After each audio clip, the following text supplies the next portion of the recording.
For a long period of time, everything was just on paper. So the fact that it's now here, there's a huge buzz today where people have been really excited to see what might happen here, what we can achieve here. The feedback I've had is that we've taken people around to look at the facilities, that actually it flows nicely, it feels like a nice environment.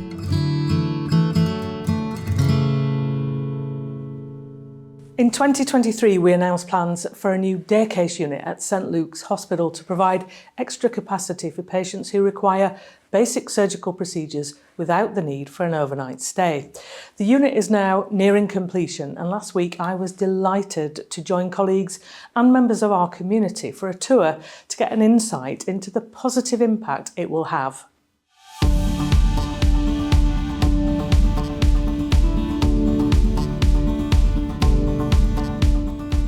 We've had over £19 million investment to develop a ward and 2 theatres to support the delivery of our elective recovery plan.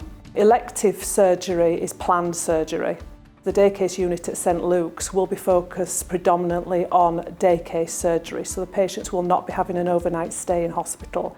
We're going to be focused on gynaecology surgery, urology surgery, orthopaedics and plastic surgery alongside some general surgery.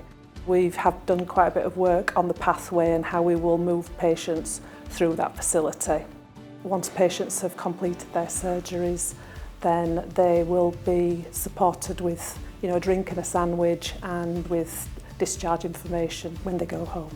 As you can appreciate, at this time of year we're in the middle of winter pressures. And so we are seeing an increase in the number of patients that come in to our emergency department who require acute level care.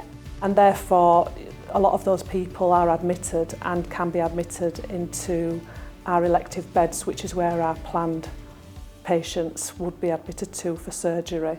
Being able to transfer that activity across to a new unit is going to help us to deliver the care that our community needs.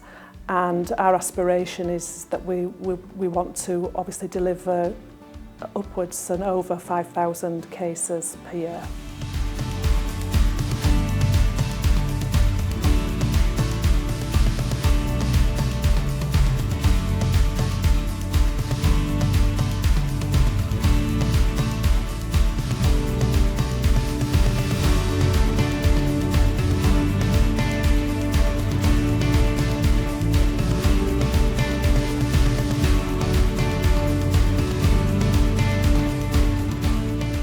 I think it's been absolutely fantastic today. We've been planning this for nearly 2 years on paper, and I think what's nice today is the feedback we've had straight away from people that have walked the patient journey, that we've got it right.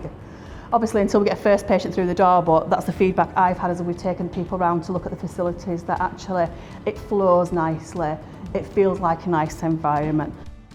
The facilities hopefully will be able to cater for lots of different people.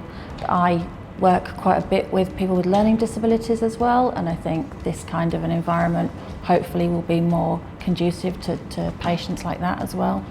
For a long period of time, everything was just on paper. So the fact that it's now here, there's a huge buzz today where people have been really excited to see what might happen here, what we can achieve here.